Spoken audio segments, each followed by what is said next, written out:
वही अब बात करेंगे दूसरी बड़ी खबर के बारे में जो कि ग्रेटर नोएडा से सामने आ रही है। जी हां, थैलियों में कच्ची शराब बेची जा रही है जो कि हर किसी को दंग कर दी है। अब इस खबर ने तमाम सवाल खड़े कर दिए हैं कि आखिर थैलियों में कच्ची शराब कैसे बेची जा रही है। लेकिन यही सच है कि धड़ल्ले से ये कारोबार अब चल रहा है, फल फूल रहा है। न्यूज़ 1 इंडिया के कैमरे में शराब माफिया कैद हुए हैं। कच्ची शराब बेचते माफिया कैमरे में कैद हुए हैं। बुजुर्ग और दिव्यांग लोगों से कच्ची शराब बिकवा रहे हैं। रबुपुरा थाना क्षेत्र के 2 गांव में कच्ची शराब का खेल जारी है। अलीगढ़ की घटना से भी कोई सबक नहीं ले रहा। पुलिस और आबकारी विभाग चैन की नींद में व्यस्त हैं, लेकिन कोई एक्शन इस पर नहीं लिया जा रहा है। तो तमाम सवाल खड़े होते हैं कि आखिर धड़ल्ले से कैसे चल रहा है कारोबार, किसकी मिली भगत है इसमें।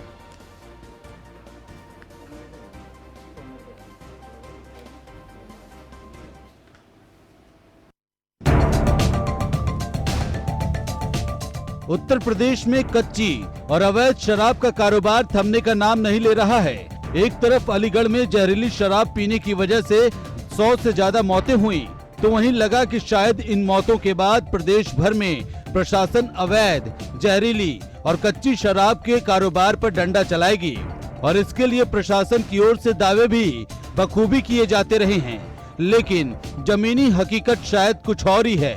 और इसी जमीनी हकीकत को जानने के लिए न्यूज़ 1 इंडिया ने एक बार फिर वो किया जिसके लिए न्यूज़ 1 इंडिया की टीम जानी जाती है।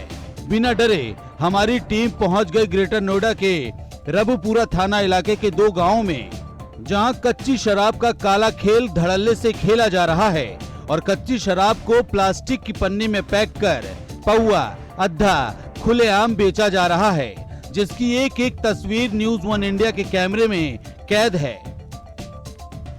ग्रेटर नोएडा के शराब माफियाओं को न तो पुलिस का खौफ है और न ही किसी अनहोनी का डर। बस फिक्र है तो काले कारोबार की, न कि लोगों की जान की। रबुपुरा थाना इलाके के दोनों गांवों में बुजुर्ग और विकलांग लोग कच्ची शराब बेचने का काम करते हैं। यहाँ शराब माफिया पुलिस प्रशासन से खौफ नहीं खाते, बल्कि पुलिस प्रशासन ही इन माफियाओं से दूरी बनाकर रहने में भलाई समझती है। ऐसा नहीं है कि पुलिस प्रशासन ने कभी कार्रवाई नहीं की।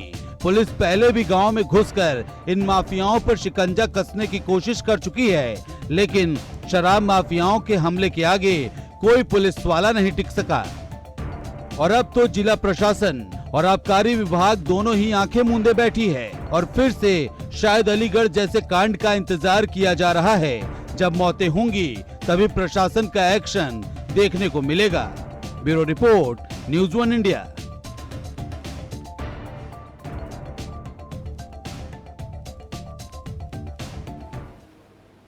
तो ललित पंडित हमारे संवाददाता हमारे साथ जुड़ गए हैं फोन लाइन पर, उनसे बातचीत करेंगे।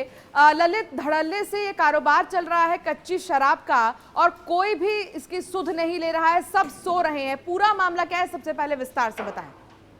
जी बिल्कुल, ये रबुपुरा थाना क्षेत्र का पूरा प्रकरण है जहां पर 2 गांव ऐसे हैं जिन 2 गांव के अंदर ये शराब का काला कारोबार किया जा रहा है। एक गांव फलेदा है और दूसरा गांव चंडीगढ़ है। चंडीगढ़ ऐसा गांव है कि जहां पर पुलिस टीम पहले 2 बार जा चुकी है। दोनों बार जो ग्रामीण है वो सभी मिलकर के पुलिस टीम पर पथराव करते हैं, पुलिस टीम के साथ में मारपीट करते हैं। पिछली बार जो वहां पर पुलिसकर्मी गए थे उनके साथ में मारपीट हुई थी और उनमें से एक जो पुलिसकर्मी था उसके हाथ में काफी चोट भी आई थी।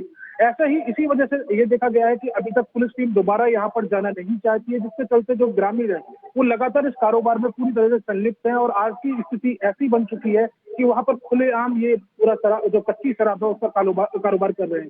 बीते दिनों में देखा गया कि जैसे बुलंदशहर जनपद और अलीगढ़ जनपद में दोनों में ही जो जहरीली शराब पीने की वजह से, जो कि कच्ची शराब थी उसको पीने की वजह से काफी लोगों की मौत हो चुकी है। उसके बावजूद अगर जो जिला आबकारी विभाग है और जो जिला जो पुलिस है उसकी तरफ से कोई कार्रवाई यहाँ पर देखने को नहीं मिलती है, तो ऐसे में बड़े सवाल खड़े होते हैं। क्या इनकी संलिप्तता है, संलिप्तता के चलते कोई कार्रवाई नहीं कर रहे हैं, या फिर इनको ये सिर्फ और सिर्फ जो ग्रामीण जिस तरह से पहले उनके द्वारा हमला किया गया है उसकी वजह से डरकर शांत बैठ गए कि ग्रामीण अब कुछ भी करें इन्हें कोई फर्क नहीं पड़ता। जब तक कोई बड़ी घटना नहीं हो जाती तब तक पुलिस या आबकारी विभाग की तरफ से तो कोई बड़ी घटना नहीं हो जाती तब तक इनकी नींद नहीं खुलेगी। लेकिन बड़ी घटना हो चुकी है अलीगढ़ में और बुलंदशहर में। हमने देखा कि कितने सारे लोगों की मौत हुई है कच्ची शराब की वजह से, लेकिन बावजूद इसके अभी तक आबकारी विभाग उठा नहीं है, सो रहा है। जी बिल्कुल, जिस तरह से अभी तक देखा गया है कि लगातार जैसे हमारी भी टीम गांव में गई, गांव में जाकर के उनके द्वारा सिर्फ ग्रामीणों से पूछा गया कि शराब कहाँ पर मिलेगी, तो ऐसे में ग्रामीण खुद उस घर तक पहुंचा देते हैं जहां पर ये शराब बेची जा रही है। तो क्या जो वहां का जो स्थानीय जो पुलिस बल है, क्या उसको इस संबंध में जानकारी नहीं होगी? ऐसा पॉसिबल ही नहीं है, कारण कि जब हमारी टीम जो कि वहां पर अनजान है, वो वहां पहुंचते हैं और उनको वहां पहुंचते ही डायरेक्टली कोई भी व्यक्ति बताएगा कि इस घर में आपको शराब मिलेगी। ऐसे 3 से अधिक घर वहां पर हमारी टीम के द्वारा देखे गए जहां पर शराब बेची जा रही थी। तो ऐसे में एक बड़े सवाल उठते हैं कि जो स्थानीय पुलिस बल है, जो स्थानीय आबकारी विभाग है, क्या उनकी टीम के द्वारा क्या काम किया जा रहा है? उनकी टीम के द्वारा अब तक इनमें कोई कार्रवाई क्यों नहीं की गई है? जी, तो आप ठीक कह रहे हैं, लेकिन अब इसमें एक्शन लेने की जरूरत है और साथ ही तमाम सवाल भी खड़े हो रहे हैं। इतना ही नहीं, क्योंकि कच्ची शराब को लेकर सवाल उठ रहे हैं, इसलिए अब अधिकारी कुछ भी बोलने से बच रहे हैं। जिला आबकारी अधिकारी हमारे साथ जुड़ गए राकेश जी। राकेश जी, सवाल सीधा यही पूछूंगी कि इतने सारे एग्जाम्पल आपके सामने आ गए, चाहे वो बुलंदशहर हो चाहे वो अलीगढ़ हो, लेकिन अभी तक आबकारी विभाग की नींद क्यों नहीं खुली है? आज ही एसीपी जेवर के नेतृत्व में हमारी आबकारी की टीम और लोकल एसओ रघुपुरा और पीएसी बल के साथ वहां रघुपुरा के क्षेत्र में चंडीगढ़ फलिंदा दोनों गांवों में व्यापक छापेमारी की गई है। और वहां पे मेनली जो शराब है वो हरियाणा राज्य से वो मोटरसाइकिलों से लाते हैं। आज एक मोटरसाइकिल वाले को भी फरार में मुलजिम बनाया गया, उसकी मोटरसाइकिल भी जब्त की गई है। ये कार्रवाई निरंतर जारी रहेगी और ये हम लोग प्रशासन और पुलिस के सहयोग से ये अभियान निरंतर लगातार चल रहा है। लेकिन राकेश जी, क्या आपको मालूम है कि थैलियों में कच्ची शराब बेची जा रही है? क्या आपको इस बारे में जानकारी है? देखिए, दबिश इन गांवों में लगातार होती है, कभी ऐसी बरामदगी नहीं हुई है। और आज जो है हम लोगों ने फरिंदा में 10 लीटर शराब पकड़ी है और एक जो मोटरसाइकिल से जो लेके आया था व्यक्ति जो हरियाणा राज्य का था वो फरार हुआ, उसके विरुद्ध भी मुकदमा में कायम कराया गया है। छापेमारी आखिर कब तक होगी, आप ये बता सकते हैं कि आखिर छापेमारी तब होगी जब कई लोगों की मौत हो जाएगी? ये छापेमारी लगातार हो रही है क्योंकि पंचायत चुनाव से पूर्व ही शासन द्वारा निर्देशों में पुलिस, आबकारी और जिला लेकिन राकेश जी, आपकी तरफ से कहा जा रहा है कि आप छापेमारी कर रहे हैं, तो ऐसे मामले सामने कहां से आ रहे हैं? न्यूज़ 1 इंडिया के कैमरे पर सारी चीजें कैद हुई हैं और साफ हमने ये देखा है कि आखिर कैसे थैलियों में कच्ची शराब बेची जा रही है। देखिए, कोई भी सूचना प्राप्त होने पर भी कार्रवाई होती है, वैसे भी लगातार कार्रवाई हो रही है। हम लोग निरंतर छापेमारी करते हैं और ये जो गांव अगर चंडीगढ़ या फलिंदा, इनमें पहले भी शिकायत रही, इनमें पंचायत चुनाव के दौरान भी लगातार कॉम्बिंग की गई है और पुलिस के साथ और आबकारी की टीमें लगातार इन पर नजर बनाए हुए। लेकिन इन सबके बीच सवाल ये है कि आप तो कह रहे हैं कि छापेमारी हो रही है, कार्रवाई की जा रही है, सारी चीजें की जा रही है, लेकिन अब भी बिक रहा है। कहाँ का फेलियर है ये? आपका फेलियर है, किसका फेलियर है? बिक रहा है ये रघुपुरा क्षेत्र में कोई ऐसी कच्ची शराब बनाने के कोई अड्डे नहीं है। ये शराब जो है पड़ोसी राज्य हरियाणा से मोटरसाइकिलों से आती है। न्यूज़ 1 इंडिया के रिपोर्टर वहां गए हैं, उन्होंने लिया है, उन्होंने खरीदा है, सारी तस्वीर हमारे कैमरे में आ गई है, तो आप तक सूचना क्यों नहीं पहुंची? शराब, देखिए, शराब के संबंध में जो भी कार्रवाई हम लोग प्रवर्तन कार्रवाई करते हैं लगातार कर रहे हैं और ठीक है। हमारे साथ हमारे संवाददाता हैं, हमारे साथ इस वक्त हमारे संवाददाता मौजूद हैं जो बकायदा वहां पर गए थे, उन्होंने स्टिंग ऑपरेशन किया और इसमें हमने ये देखा कि आखिर कैसे शराब बेचा जा रहा है, कच्ची शराब। ललित बताएं, दर्शकों को भी आप बताएं कि आखिर कैसे ये शराब बेची जा रही है भाई, कि कानो कान खबर नहीं है किसी को?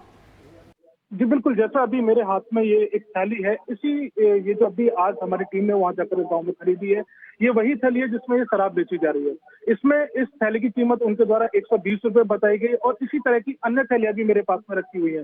करीब 3 जगह से हमारी टीम के द्वारा ये शराब खरीदी जाती है। तो ऐसे में अगर पुलिस टीम अभी जैसे राकेश बहादुर सिंह जो साथ में जुड़े हुए थे, उनके द्वारा बताया गया कि उनकी पुलिस टीम लगातार जगह कार्रवाई कर रही है। सबसे बड़ी चीज ललित, राकेश जी अब हमारे सवालों का जवाब नहीं दे रहे हैं, उन्होंने फोन कट कर दिया है, हमारे सवालों से वो भाग रहे हैं, न्यूज़ 1 इंडिया के सवालों से भाग रहे हैं आबकारी अधिकारी, जो कि एक सबसे बड़ा सवाल है कि आखिर क्यों भाग रहे हैं, बल्कि समय रहते छापेमारी करनी चाहिए। जी बिल्कुल, एक बड़ी चीज है कि जिस तरह से अभी तक पुलिस टीम के द्वारा यहाँ पर जो भी छापेमारी या कार्रवाई की गई है वो दिन के समय में की जाती है, लेकिन ये सभी को, पुलिस टीम को भी अच्छे से पता है कि जो इन लोगों के द्वारा जो शराब का जो कार्य किया जाता है वो पूरा का पूरा रात में किया जाता है। तो ऐसे में रात में पुलिस टीम वहां पर जाने से बचती रही है। एक बार आप दर्शकों को वो थैली दिखाएं जिसमें आपने खरीदी है कच्ची शराब, और आप बताएं कि आखिर कैसे एक पन्नी में, एक थैली में शराब बेची जा रही है, बताइए। बहुत बड़ा सवाल है कि किसी को कानों कान तक खबर नहीं। ये वो थैली है जिसमें कच्ची शराब बेची जा रही है, बदलने से रातों रात कच्ची चल रहा है, फल फूल रहा है, लेकिन आबकारी अधिकारियों का ये कहना है कि जब सूचना मिलेगी हमें तब हम कार्रवाई करेंगे। लेकिन सवाल यही है कि जब सूचना अन्य जगहों तक पहुंच जा रही है तो आबकारी विभाग तक क्यों नहीं पहुंच रही। ललित, बहुत शुक्रिया, आपने तमाम जानकारी हमसे साझा की।